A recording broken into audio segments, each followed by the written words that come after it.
Kenmerkt door een grote precisie, een grote gedetailleerdheid en ook een grote helderheid.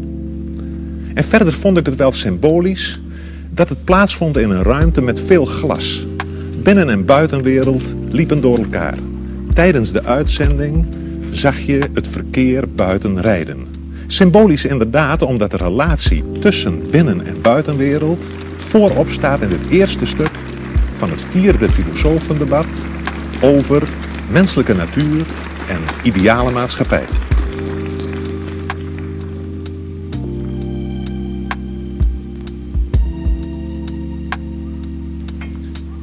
Ladies and gentlemen, welcome at the 4th debate of the International Philosophers Project. Tonight's debaters are Mr. Michel Foucault of the Collège de France and Mr. Noam Chomsky of the Massachusetts Institute of Technology. Both philosophers have points in common and points of difference.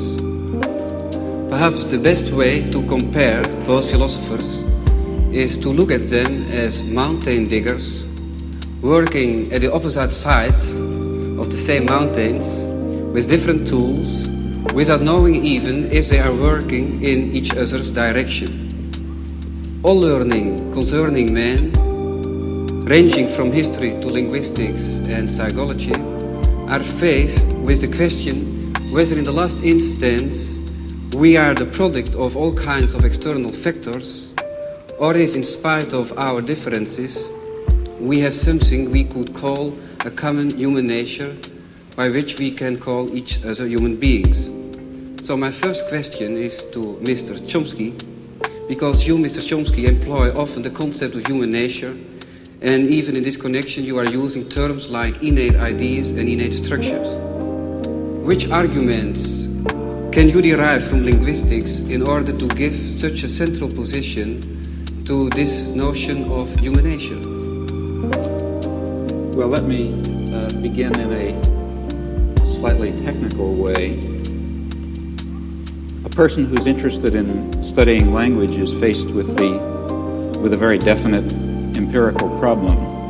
He's faced with an organism, a mature, let's say adult speaker, who has somehow acquired an amazing range of abilities which enable him in particular to say what he means, to understand what people say to him, to do this in a fashion that I think it's proper to call highly creative. Now, the person who's acquired this intricate and highly articulated and organized collection of abilities, the collection of abilities that we call knowing a language, that person has been exposed to a certain experience. He has been presented in the course of his lifetime with a certain amount of data, of direct experience with the language. And we can investigate the data that's available to this person. And having done so, in principle, we're faced with a very clear and a reasonably clear and well delineated scientific problem, namely the problem of accounting for the gap between the really quite small quantity of data, small and rather degenerate quantity of data that's presented to the person, to the child, and the very highly articulated, highly systematic, profoundly organized, resulting knowledge that he somehow derives from this data. Furthermore, even more remarkable, we notice that in a wide range of languages, in fact all that have been studied seriously, there are remarkable limitations on the kinds of systems that emerge from the very different kinds of experience to which people are exposed. Well, there's only one possible explanation for in a what one can say in a rather schematic fashion for this remarkable phenomenon, namely the assumption that the individual himself contributes a good deal, an overwhelming part, in fact, of the general schematic structure and perhaps even of the specific content of the knowledge that he ultimately derives from this very scattered and limited experience. That is, to put it rather loosely, the child must begin with the knowledge, certainly not with the knowledge that he's hearing English or Dutch or French or something else, but he does start with the knowledge that he's hearing a human language of a very narrow and explicit type that permits a very small range of variation. And it's because he begins with that highly organized and very restrictive schematism that he's able to make the huge leap from scattered and degenerate data to highly organized knowledge. And I would claim then that this instinctive knowledge, if you like, this schematism that makes it possible to derive complex and intricate knowledge on the basis of very partial data, is one fundamental constituent of human nature. But then I assume that in other domains of human intelligence and other domains of human cognition and even behavior, something of the same sort must be true. Well, the collection of this mass of innate schematisms, innate organizing principles, which guides our social and intellectual and individual behavior, that's what I mean referred to by the concept of human nature. Well, Mr. Foucault, if I'm thinking at your books like Histoire de la folie et Le mot et les choses, I got the impression that you are working on a completely different level and also just with an opposite aim, opposite goal.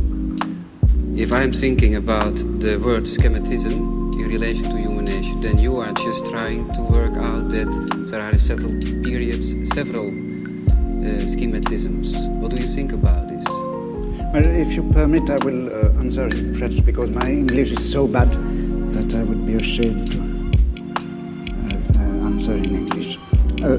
Là, il est vrai que je me méfie un peu de cette notion de nature humaine. Mais je m'en méfie pour la raison suivante. Je crois que parmi les concepts, parmi les notions dont une science peut se servir, il y a évidemment des notions qui sont d'un niveau, qui ont une élaboration, qui est d'une fonction différente. Par exemple, prenons le cas de la biologie. À l'intérieur, dans le domaine de la biologie, vous avez des concepts qui sont plus ou moins bien établis, comme le concept de réflexe. Et puis, vous avez d'autres notions qui sont en quelque sorte des notions périphériques. Des notions périphériques qui ne jouent pas un rôle en quelque sorte organisateur à l'intérieur de la science, des concepts qui ne sont pas des instruments d'analyse, des concepts qui ne sont pas descriptifs non plus. Ce sont des notions en quelque sorte qui servent simplement à indiquer des problèmes ou encore qui servent à indiquer des domaines d'objets à étudier. Prenez par exemple, il y a une notion comme ça qui, je crois, été très importante dans l'histoire de la biologie. C'est tout simplement la notion de vie. Bon, au XVIIe ou au XVIIIe siècle, les gens qui étudiaient la nature ne se servaient pas du concept de vie. Ils classaient les êtres naturels, qu'ils soient vivants ou non vivants, dans une espèce de grand tableau ou de grande hiérarchie. La vie était une notion dont ils ne se servaient pas et dont ils n'avaient pas besoin. Et puis, à la fin du XVIIIe siècle, un certain nombre de problèmes se sont posés, comme par exemple les problèmes de l'organisation intérieure de ces êtres dont on avait fait la classification. Ou bien encore, avec les progrès du microscope, le microscope d'Amici, on a vu apparaître tout un tas de phénomènes qui n'avaient pas été jusque-là encore perçus et dont les mécanismes, dont le fonctionnement n'était pas encore clair. Les progrès de la chimie ont fait également apparaître les problèmes concernant les rapports entre les réactions chimiques et les processus physiologiques de l'organisme. Et voilà que tout un domaine d'objets est apparu, domaine d'objets absolument nouveau pour le biologiste, et c'est cela qui a été appelé la vie. Et la vie, c'était une notion qui servait à indiquer le champ des objets et des domaines nouveaux que la science avait à parcourir. Bon, et je dirais, comme ça, en historien des sciences, si vous voulez, que la notion de vie a été un indicateur épistémologique, un index des problèmes à parcourir, et je me demande si on ne pourrait pas dire la même chose de la nature humaine. Foucault vergelijkt dus het begrip menselijke natuur van Chomsky met het begrip leven in de biologie en in de geschiedenis van dat vak.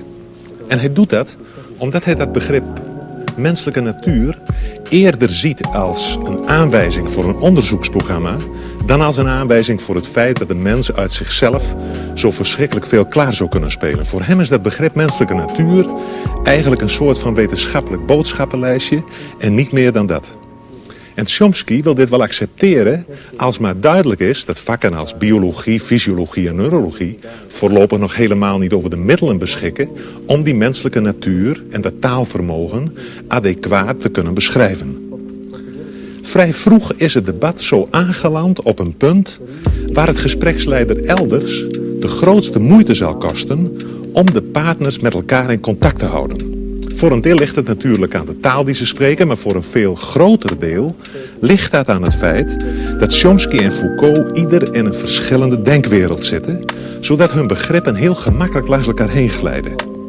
We krijgen eigenlijk het merkwaardige schouwspel te zien van twee breinen die gelijktijdig aan het denken zijn en om de beurt een begrip oppikken uit het betoog van de ander, om dit begrip dan vervolgens te belichten vanuit hun eigen denksysteem. Daarbij speelt dus voor Chomsky een grote rol dat begrip creativiteit, waarover nu een heel groot stuk van het debat zal gaan. Voor Chomsky is creativiteit eigenlijk een kenmerk van alle mensen. Iedereen werkt ermee.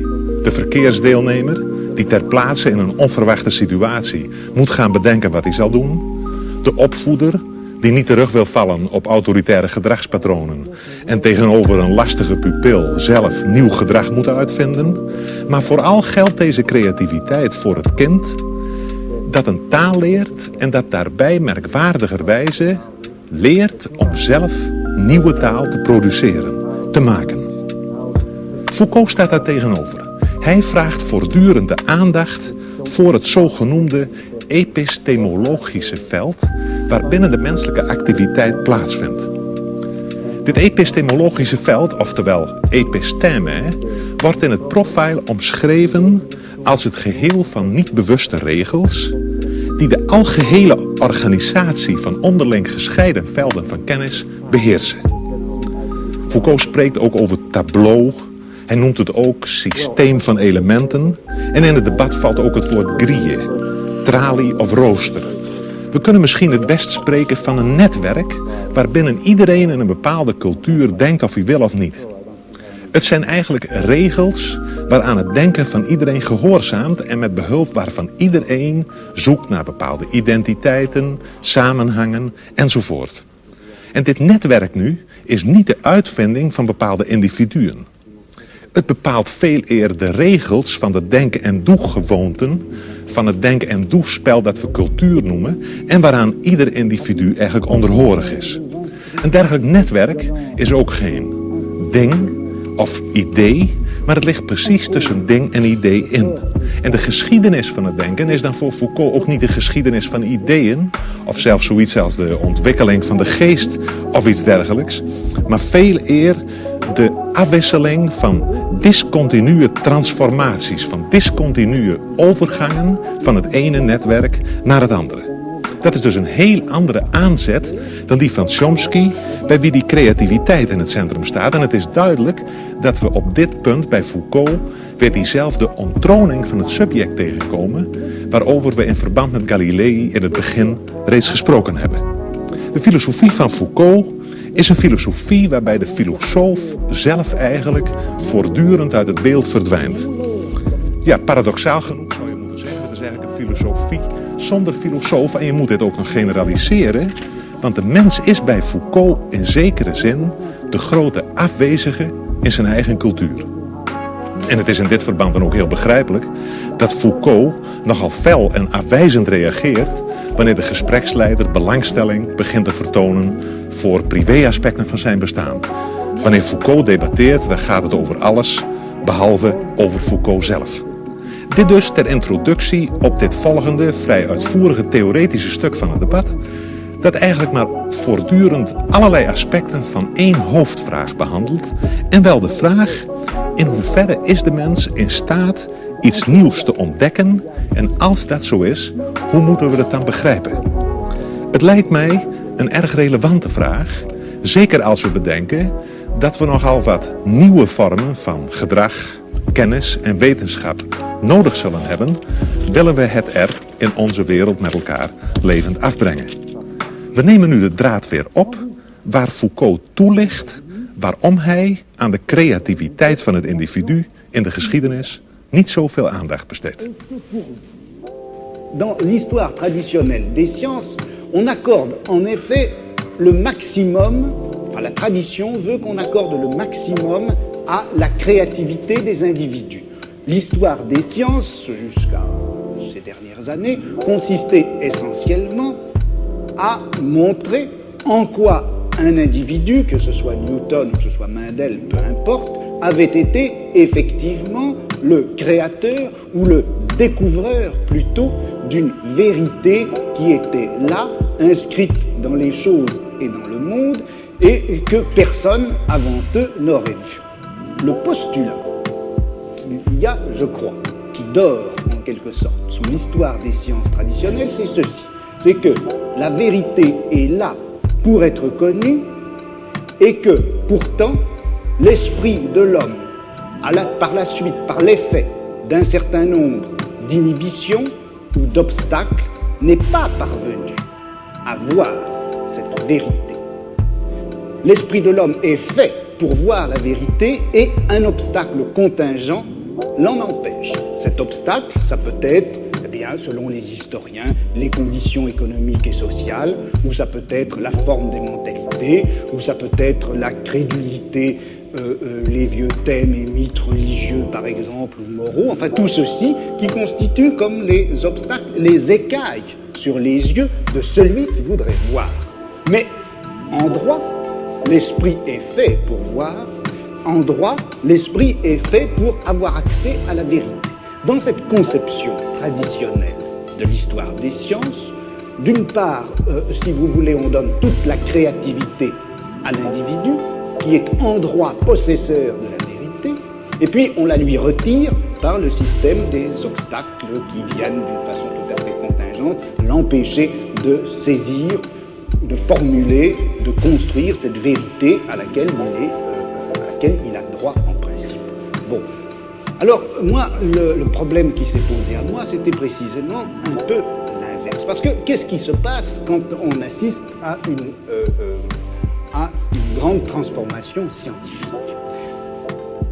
Dans une transformation scientifique, comme par exemple la naissance de la biologie au milieu du XVIIe siècle, ou la naissance de la philologie à la fin du XVIIIe, au début du XIXe. C'est vrai qu'un certain nombre d'obstacles, un certain nombre de préjugés, un certain nombre d'idées toutes faites tombent et viennent à disparaître.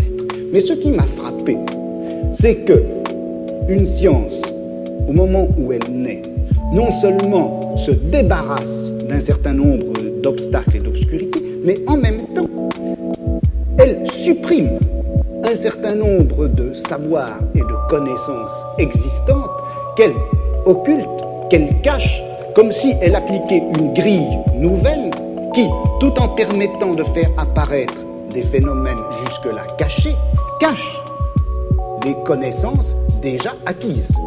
Donc, une science, le progrès d'une science, l'acquisition d'une science, c'est pas simplement l'oubli des vieux préjugés, ce sont pas simplement les obstacles qui tombent, c'est une véritable nouvelle grille qui cache un certain nombre de choses et du coup fait apparaître. Donc, quand je critique la notion de créativité, je veux dire par là que, en fait, la vérité ne s'acquiert pas comme une sorte de création continue et cumulée, mais comme un jeu de grilles qui s'applique les unes sur les autres, cachées. I think in part we're slightly talking in cross purposes because of a different use of the term creativity. In fact, I should say that my use of the term creativity is a little bit idiosyncratic, and therefore the onus falls on me, not on you in this case. But when I speak of creativity, I'm not attributing to the concept the notion of value that is normal when we speak of creativity. That is, when you speak of scientific creativity, you're speaking properly of the achievements of a Newton. But in the context in which I've been speaking about creativity, it's a normal human event. I'm speaking of the kind of creativity that any child demonstrates when he is able to come to grips with a new situation,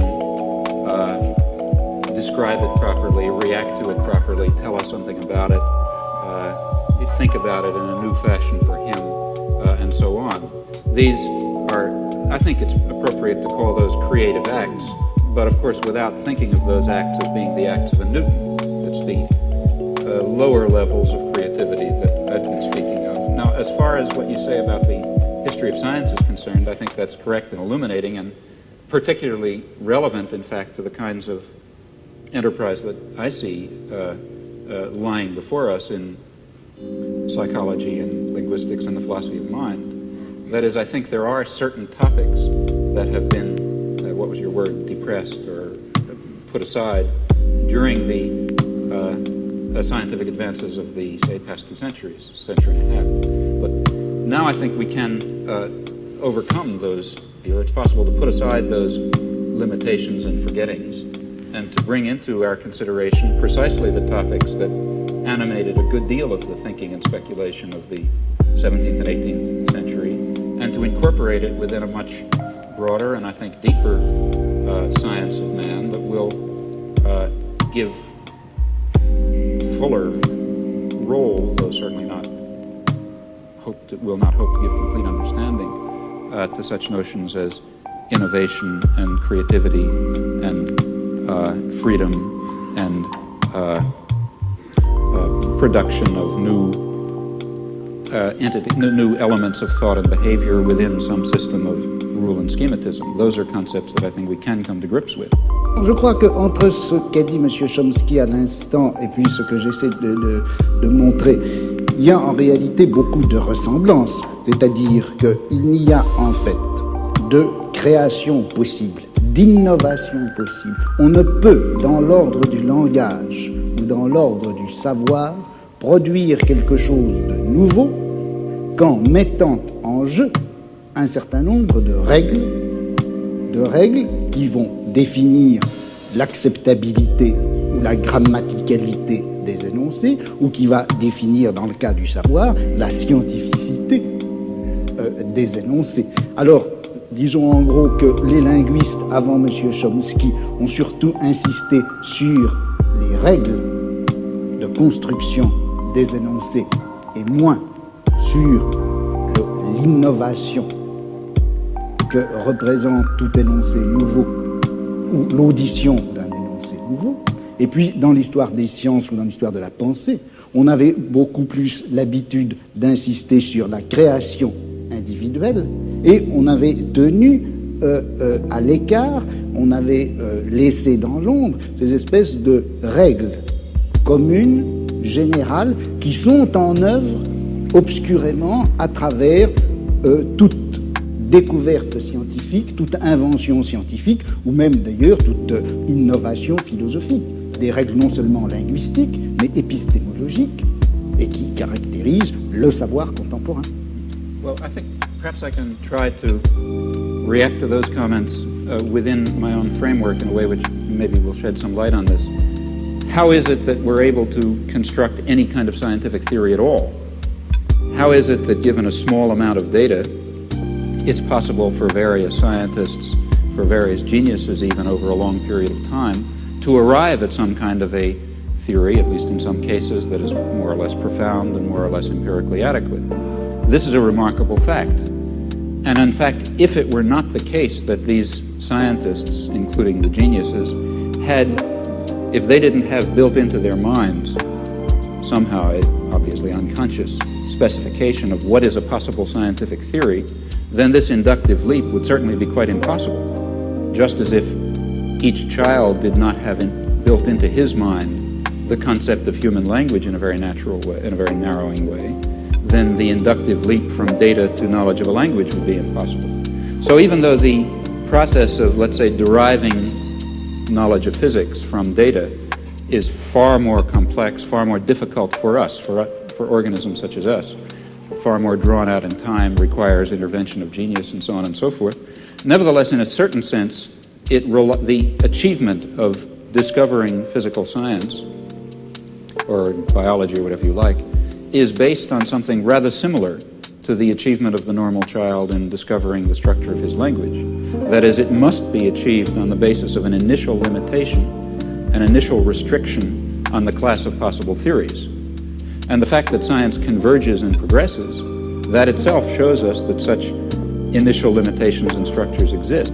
That is, I don't think that scientific progress is simply a matter of a cumulative addition of new knowledge and absorption of new theories and so on. Rather, I think it has this sort of jagged pattern that you described, forgetting certain problems and leaping to new theories and so on and so forth. Et transformant les mêmes connaissances. Right. But I think that the explanation for that, so I think one can perhaps hazard an explanation for that fact. And oversimplifying grossly, I really don't mean what I'm now going to say literally. It's as if, as human beings, a particular biologically given organism, we have in our heads, to start with, a certain set of possible intellectual structures, possible sciences. Okay? Now, in the lucky event that some aspect of reality happens to have the character of one of these structures in our mind, then we have a science. And it's because of this limitation, initial limitation in our minds to a certain kind of possible science, it's precisely that provides the tremendous richness and creativity of scientific knowledge. That is, if it were not, it's important to stress that.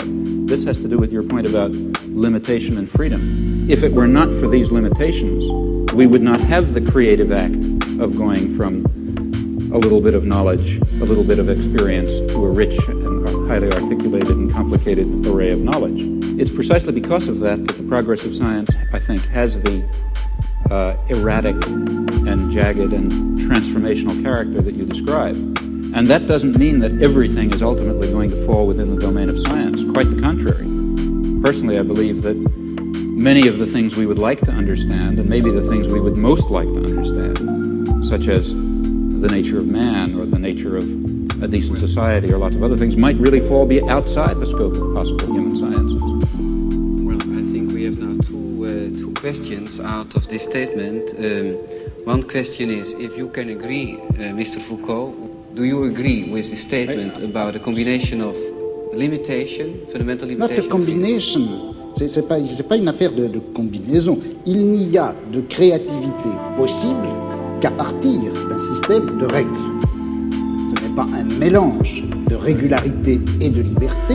Une liberté ne s'exerce réellement que sur fond et à partir d'un réseau de régularité. Le problème, alors, là, que je me pose, et où je ne suis pas peut-être tout à fait d'accord avec M. Chomsky, c'est lorsqu'il place ces régularités à l'intérieur, en quelque sorte, de l'esprit ou de la nature humaine. Je me demande si le système de régularité, de contraintes qui rendent possible une science, on ne peut pas les trouver ailleurs, en dehors même de l'esprit humain, dans des formes sociales, dans des rapports de production, dans les luttes de classe, etc. Mais quand même, qu'est-ce que la raison pour vous de parler de temps à temps de la mort de l'homme ou du fin de la période 19e, 20e siècle, n'est-ce pas? Mais ça n'a pas de rapport avec ce que nous disons, là. Ah, je ne sais pas, parce que je pense à... comme vous, je traite d'appliquer, qu'est-ce que vous avez dit, à votre notion anthropologique. Vous avez refusé déjà de parler sur votre propre créativité et liberté, n'est-ce pas? Alors, qu'est-ce qu'elle a raison? Quelles sont les raisons psychologiques, je me demande? Mais quelles sont peut-être... c'est plus important. Vous le demandez, mais moi je mais quelles sont les raisons Hein, laissons-nous dire plus objectif peut-être pour vous, votre conception de savoir, de la connaissance, de la science, pour refuser de répondre à des questions personnelles, n'est-ce pas? Ça a à faire quelque chose avec votre conception de la société. Alors, quand il y a un problème ici pour vous, qu'est-ce que sont les raisons de faire un problème d'une question personnelle? Non, je ne fais pas du tout un problème d'une question personnelle, je fais d'une question personnelle une absence de problème. C'est-à-dire que dans toute l'histoire traditionnelle de la pensée, des idées et des sciences, on s'est toujours posé le problème de savoir à quel âge Newton avait dû être sevré pour concevoir la gravitation universelle. À quelle époque est-ce que Cuvier avait rencontré sa première maîtresse pour pouvoir finalement découvrir les fossiles, l'anatomie comparée, etc. Ce genre d'analyse, enfin que je caricature, ce genre d'analyse est, je crois, sans intérêt. Il est beaucoup plus intéressant de saisir les transformations d'un savoir en général à l'intérieur à la fois du domaine général des sciences et également de ce domaine en quelque sorte vertical que constitue une société, une culture, une civilisation à un moment donné. Et quand on saisit l'ensemble de la transformation, à ce moment-là, eh bien, on s'aperçoit que les petits événements individuels de la vie du savant n'est pas important. Opnieuw verdwijnt in deze laatste opmerking van Foucault het individuele leven van de geleerde onderzoeker uit het beeld. Maar hoe zit het dan met de verhouding van de mens tot zijn cultuur als het gaat over de politiek en misschien zelfs over de vraag hoe je die cultuur en die maatschappij kunt veranderen? Immers, men kan wel laten zien dat in de geschiedenis van de wetenschap en in de geschiedenis van de cultuur de inbreng van het individu een vrijwel te verwaarlozen rol speelt.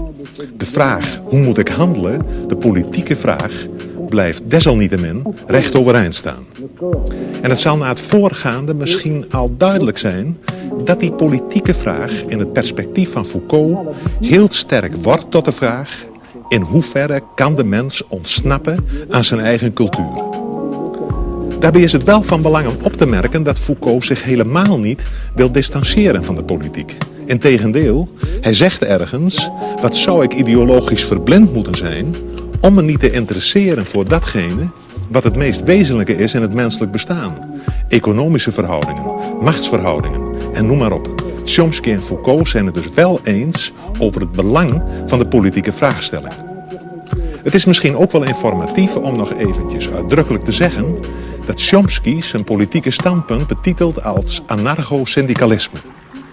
Hij is van mening dat het noodzakelijk is de verschillende vormen van kapitalisme op te heffen en te doorbreken ten bate van de directe participatie van de arbeider in arbeidersraden enzovoort. Decentralisatie, socialisatie en participatie, het zijn sleutelwoorden in het politiek programma van Chomsky. Chomsky zegt weliswaar dat hij geen noodzakelijk verband ziet tussen zijn wetenschappelijke inzichten en zijn politieke, maar uit de nu volgende openingsset blijkt dat hij regelrecht vanuit zijn wetenschappelijke opvattingen afstevend op de politiek. Zijn politieke en wetenschappelijke inzichten mogen niet logisch uit elkaar voortvloeien, ze lopen wel degelijk parallel. Well, let me begin by referring to something that I've already discussed. That is, if it is correct, as I believe it is, that a fundamental element of human nature is the need for creative work, for creative inquiry, for free creation without the arbitrary limiting effects of coercive institutions, then of course it will follow that a decent society should maximize the possibilities for this fundamental human characteristic to be realized. That means trying to overcome the elements of repression and oppression and destruction and coercion that exist in any existing society, ours for example, as a historical residue. Now, a federated, decentralized system of free associations incorporating economic as well as social institutions would be what I refer to as anarcho-syndicalism, and it seems to me that it is the appropriate form of social organization for an advanced technological society in which human beings do not have to be forced into the position of tools, of cogs in a machine, in which the creative urge, that I think is intrinsic to human nature, will in fact be able to realize itself in whatever way it will. I don't know all the ways in which it will. Je suis dans ma démarche beaucoup moins avancée, je vais beaucoup moins loin que M. Chomsky, c'est-à-dire que j'avoue n'être pas capable de définir, il n'y a plus forte raison de proposer un modèle de fonctionnement social idéal pour notre société scientifique ou technologique. En revanche, une des tâches qui me paraît urgente, immédiate, avant même toute autre chose, c'est celle-ci. On a l'habitude, du moins dans notre société européenne, de considérer que le pouvoir, il est localisé entre les mains du gouvernement et il s'exerce par un certain nombre d'institutions bien particulières qui sont l'administration, en France on appelle ça préfectorale, je ne sais pas comment on dit ailleurs, l'administration, la police, l'armée. On sait que toutes ces institutions-là sont faites pour transmettre les ordres, les faire appliquer et punir les gens qui n'obéissent pas. Mais je crois que le pouvoir politique, il s'exerce encore, il s'exerce en outre, de plus, par l'intermédiaire d'un certain nombre d'institutions qui ont l'air comme ça de n'avoir rien de commun avec le pouvoir politique, qui ont l'air d'en être indépendantes et qui ne le sont pas.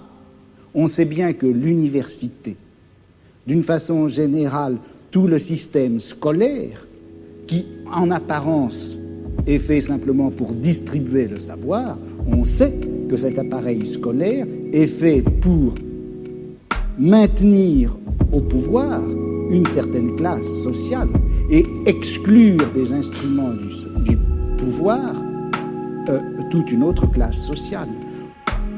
Quelque chose comme la psychiatrie, qui en apparence aussi n'est destinée qu'au bien de l'humanité et à la connaissance des psychiatres, la psychiatrie est encore une certaine manière de faire peser un pouvoir politique sur un groupe social. La justice également. Bon, et il me semble que la tâche politique actuelle dans une société comme la nôtre, c'est de critiquer le jeu des institutions apparemment les plus neutres et les plus indépendantes, de les critiquer, de l'attaquer de telle manière que la violence politique qui s'exerçait obscurément en eux surgisse et pour qu'on puisse lutter contre elle.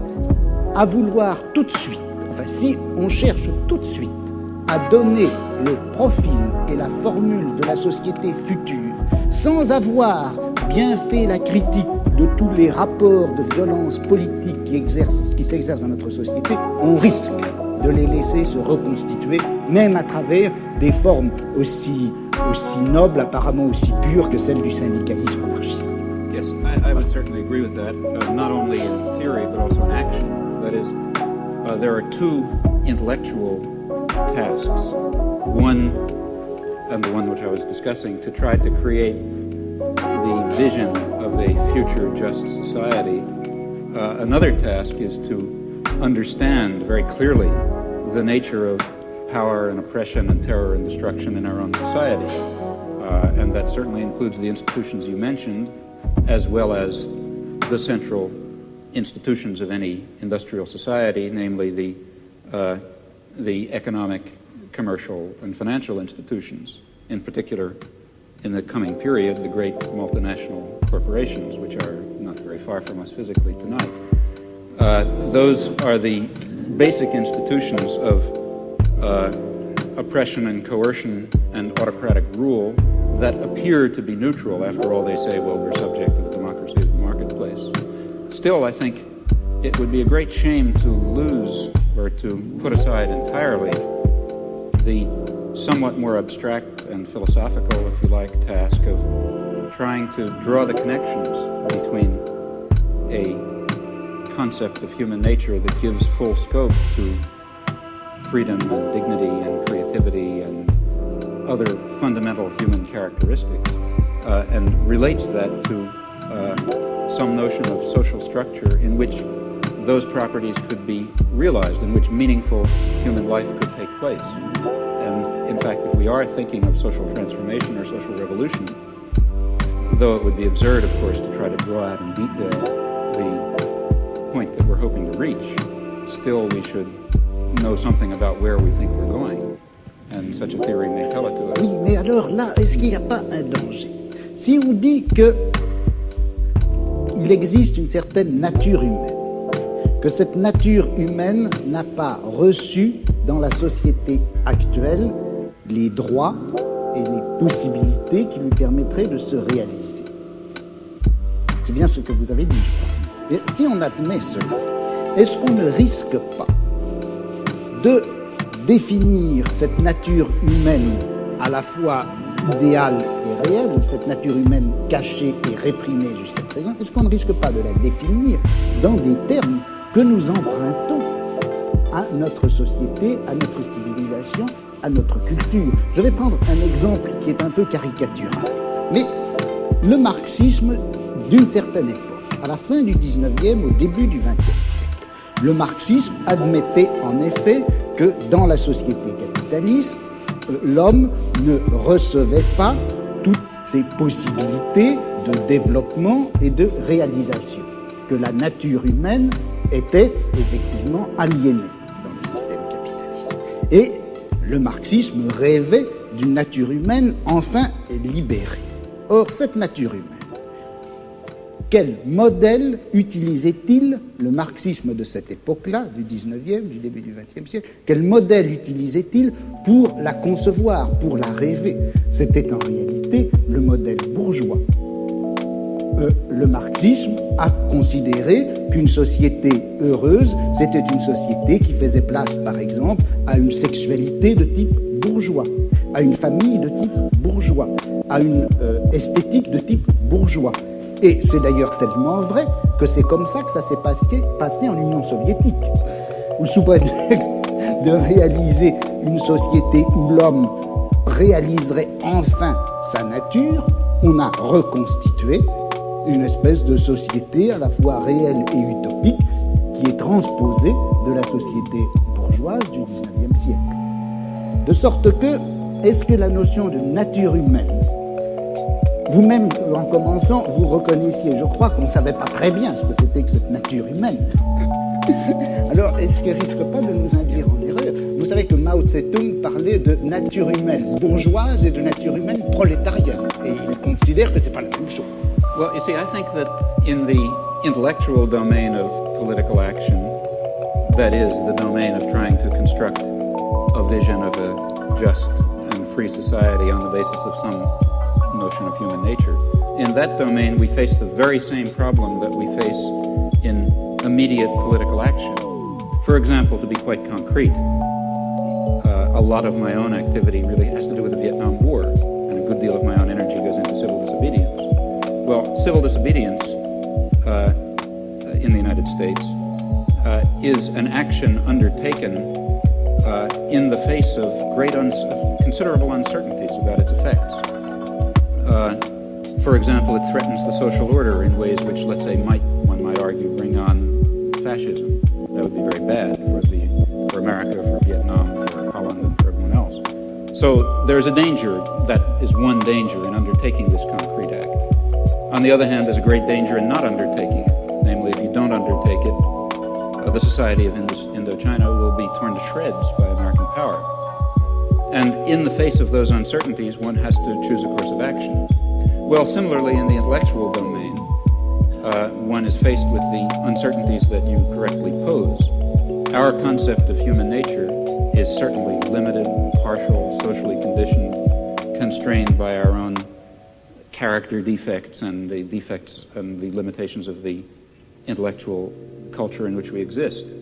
Yet at the same time, it's of critical importance that we have some direction, that we know what impossible goals we're trying to achieve if we hope to achieve some of the possible goals.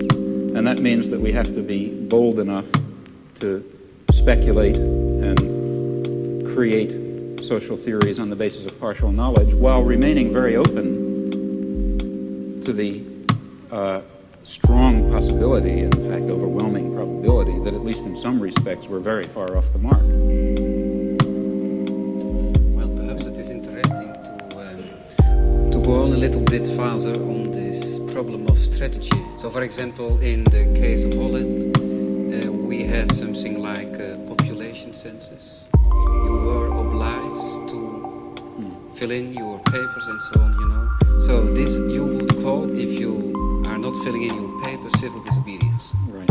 Now, I would be a little careful about that because going back to some very important point that Mr. Foucault made, one does not necessarily allow the state to define what is legal.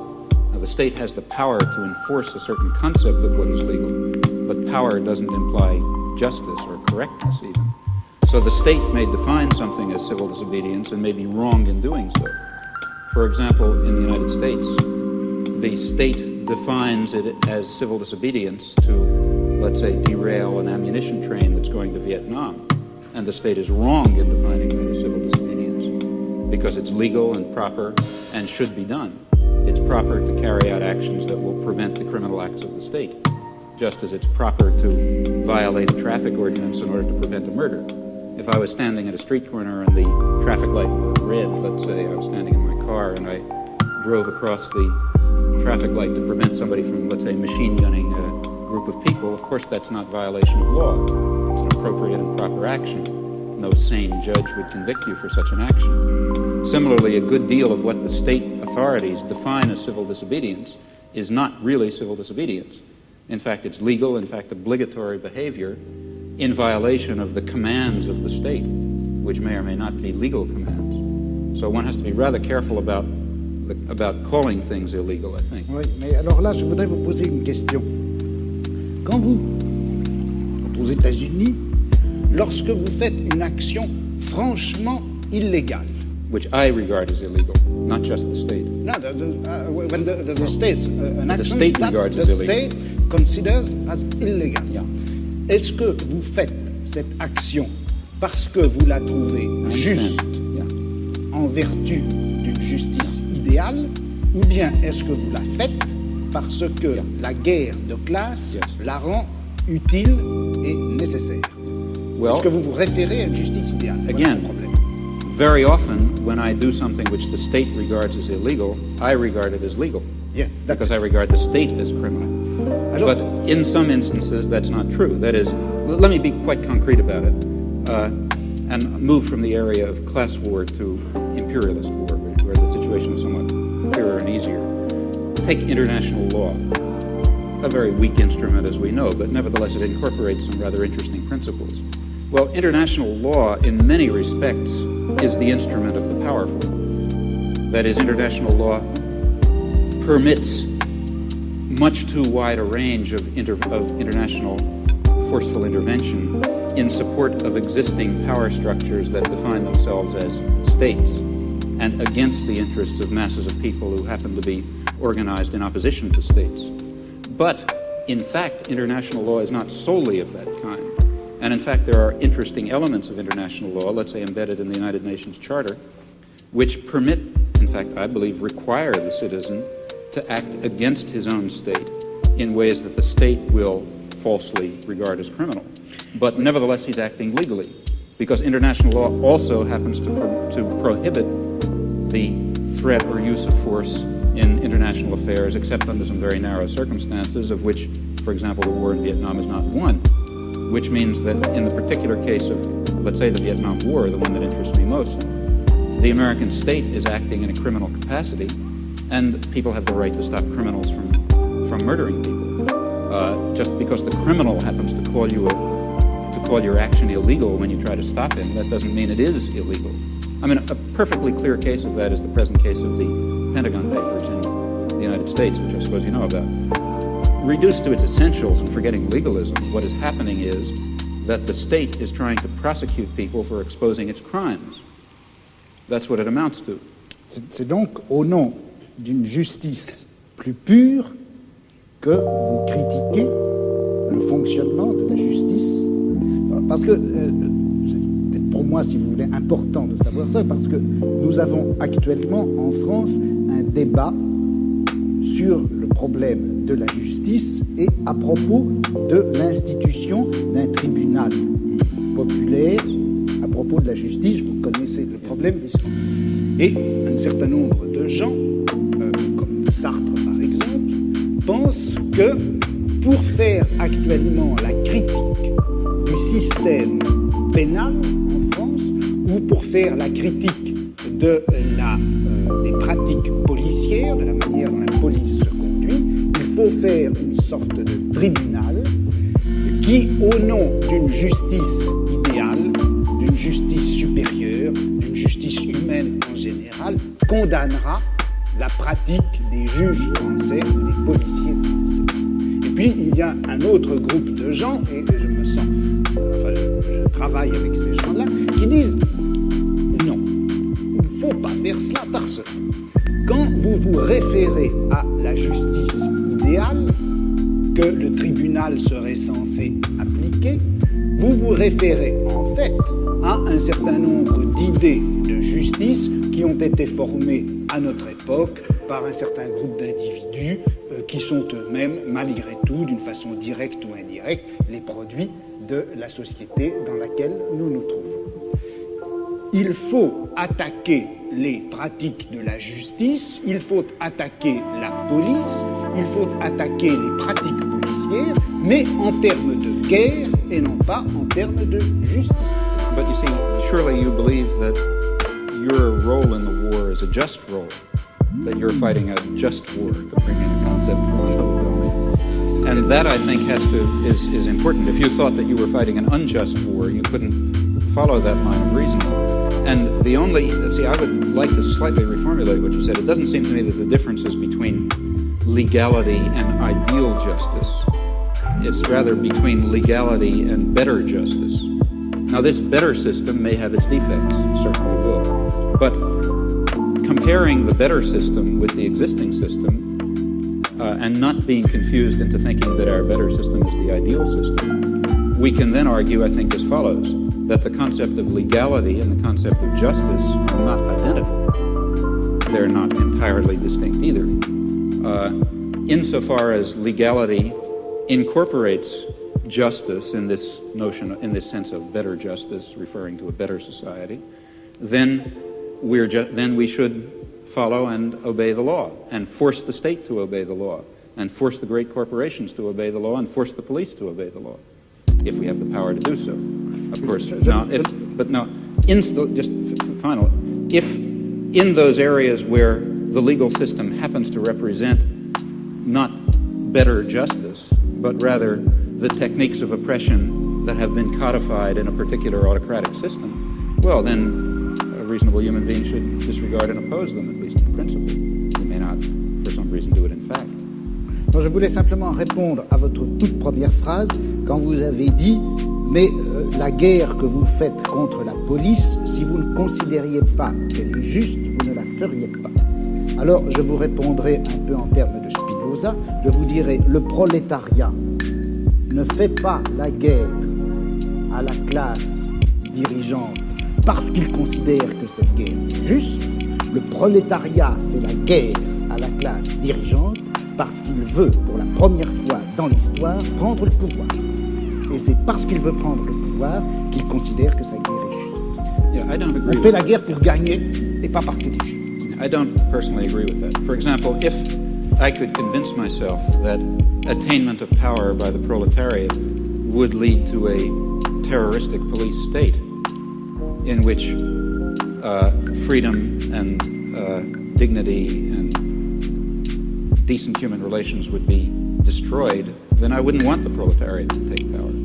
In fact, the only reason for wanting any such thing, I believe, is because one thinks, rightly or wrongly, that some fundamental human values will be achieved by that transfer of power. Alors, je vous répondrai ceci. Quand le prolétariat prendra le pouvoir, il se peut bien que le prolétariat exerce à l'égard des classes dont il vient de triompher, il exerce un pouvoir violent, dictatorial et même sanglant. Je ne vois pas quelle objection on peut faire à cela. Maintenant, vous me direz, et si le prolétariat exerce ce pouvoir sanglant, tyrannique et injuste à l'égard de lui-même, le prolétariat? Alors je vous répondrai, ça ne peut se produire que si le prolétariat n'a pas réellement pris le pouvoir, mais c'est que une classe extérieure au prolétariat, ou un groupe de gens intérieurs au prolétariat, une bureaucratie ou les restes de la petite bourgeoisie, etc., s'est emparé du pouvoir. Well, I'm not at all satisfied with that theory of revolution for a lot of reasons, historical and other. But even if one were to accept it for the sake of argument, still that theory is maintaining that it is proper for the proletariat to take power and exercise it in a violent and bloody and unjust fashion, because it is claimed, in my opinion falsely, that will lead to a more just society in which the state will wither away, in which the proletariat will be a universal class, and so on and so forth. If it weren't for that further justification, the concept of a dictatorship of the proletariat, violent and bloody, would certainly be unjust. At least I, for example, am not a committed pacifist. That is, I would not hold that it is under all imaginable circumstances wrong to use violence, even though use of violence is in some sense unjust. I believe that one has to estimate relative injustices. But the use of violence and the creation of some degree of injustice can only itself be justified on the basis of the claim and the assessment, which always ought to be undertaken very, very seriously and with a good deal of skepticism, that this violence is being exercised because a more just result is going to be achieved. If it does not have that grounding, it really is totally immoral. Je ne pense pas que l'idéal de la guerre de classe, enfin le but que se propose le prolétariat en menant la guerre de classe, je ne crois pas qu'on puisse dire, enfin qu'il soit suffisant de dire que c'est une plus grande justice. Ce que le prolétariat veut faire en chassant la classe actuellement au pouvoir et en prenant pour lui le pouvoir, c'est la suppression précisément d'un pouvoir de classe en général. Okay. Car le prolétariat... That's the further justification. Hein? That is the further justification. Ça c'est la justification, mais pas en termes de justice, en termes de pouvoir. But it is in terms of justice. It's because the end that will be achieved, it is claimed, is a just end. If no Leninist or whatever you like would dare to say we have a right to take power, let's say we the proletariat, and then throw everyone else into crematoria, let's say. I mean, if that were the consequence of the proletariat taking power, of course it would not be appropriate. The idea is, and as for reasons I mentioned, I'm skeptical about it, that a period of violent dictatorship, of perhaps violent and bloody dictatorship, is justified because that will mean the submergence and termination of class oppression, a proper end to achieve in human life. Mais il me semble que de toute façon, la notion même de justice fonctionne à l'intérieur de la société de classe comme revendication du côté de la classe opprimée et comme justification du côté de la classe oppressive. I don't agree with that. Et dans une société sans classe, je ne suis pas sûr qu'on ait encore à utiliser cette notion de justice. Well, here I really disagree. I think that there is a sort of an absolute basis. If you press me too hard, I'll be in trouble because I can't sketch it out. But some sort of an absolute basis ultimately residing in fundamental human qualities in terms of which a real notion of justice is grounded. And I think that our existing systems of justice I think it's too hasty to characterize our existing systems of justice as merely systems of class oppression. I don't think that they are that. I think that they embody systems of class oppression, and they embody elements of other kinds of oppression, but they also embody a kind of a groping towards the true human humanly valuable concept of justice and decency and love and kindness and sympathy and so on, which I think are real. Bon, est-ce que j'ai du temps pour répondre? Oui, Combien? Parce que 2 minutes. Ben, moi, je dirais que c'est injuste. Absolutely. Non, mais bon, écoute, je ne vais pas répondre en si peu de temps.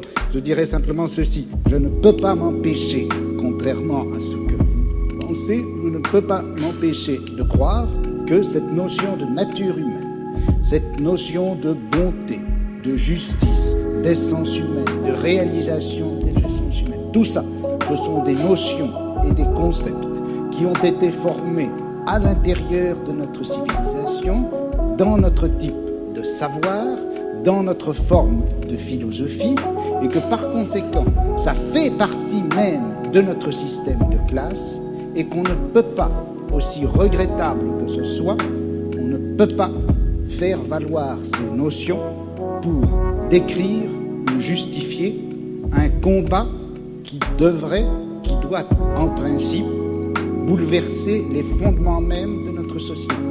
Il y a là une extrapolation dont je n'arrive pas à trouver la justification historique. Well, I think we can start immediately the discussion. And Mr. Chomsky, I would ask you one question. In your discussion, you had the vocabulary proletariat. We as proletarian. It's the irony of history that at the moment young intellectuals coming from middle class and upper class call themselves proletarians and say we must join the proletarians. But I don't see any class-conscious proletarians. That's a great dilemma. It is not true in our given society that all people are doing useful, productive work or self-satisfying work. Obviously, it's very far from true.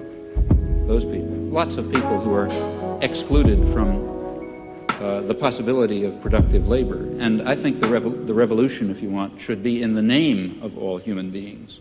But it will have to be conducted by certain categories of human beings, and those will be, I think, the human beings who really are involved in the productive work of society. Now, what that is will differ depending on the society. In our society, it, I think, includes intellectual workers. So I think that the student revolutionaries, if you like, have a point, a partial point. That is, it's a very important thing in a modern advanced industrial society. It's very important how the trained intelligentsia identify themselves, if they're going to be technocrats, let's say, or servants of either the state or private power, or alternatively, whether they're going to identify themselves as part of the workforce who happen to be doing intellectual labor. If the latter, then they can and should play a decent role in a progressive social revolution. If the former, then they're part of the class of the oppressors. I have an additional, one small additional question or more remark to you. That is that you, with your very courageous attitude towards the war in Vietnam, how can you survive in an institution like MIT, which is known here as one of the great war contractors and intellectual makers of this war? There are two aspects to that. One is the question how MIT tolerates me, and the other question is how I tolerate MIT. Well, as to how MIT tolerates me, here again I think one shouldn't be overly schematic. It's true that MIT is a major institution of war research, but it's also true that it embodies very important libertarian values, which are, I think, quite deeply embedded in American society, fortunately for the world. They're not deeply embedded enough to save the Vietnamese, but they're deeply enough embedded to prevent far worse disasters. And here I think one has to be a bit qualified.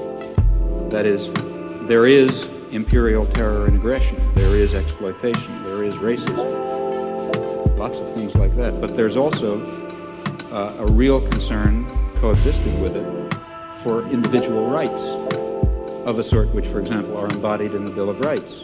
which is by no means simply an expression of class oppression. It is also an expression of the necessity to defend the individual against state power. Now, these things coexist, you know. It's not that simple. It's not just all bad or all good. And it's because it's the particular balance in which they coexist that makes it, that makes an institute that produces weapons of war be willing to tolerate, in fact, you know, in many ways even encourage, to be quite honest, a person who's involved in civil disobedience against the war. Now, as to how I tolerate MIT, that raises another question. There are people who argue, and I've never understood the logic of this, that a radical ought to dissociate himself from all oppressive institutions. That is, the logic of that argument is that Karl Marx shouldn't have studied in the British Museum, which, if anything, was the symbol of, you know, the most vicious imperialism in the world, the place where all the treasures of empire were gathered, you know, the rape of the colonies was all poured in there, and so on and so forth. But I think Karl Marx was quite right in studying in the British Museum. He was right in using the resources and, in fact, the liberal values of the civilization that he was trying to overcome against it. And I think the same applies in this case. But aren't you afraid that your presence at MIT gives them a clean conscience? I don't see how, really. I mean, I think my presence at MIT serves marginally to, I hope a lot, I don't know how much, to increase student activism against a lot of the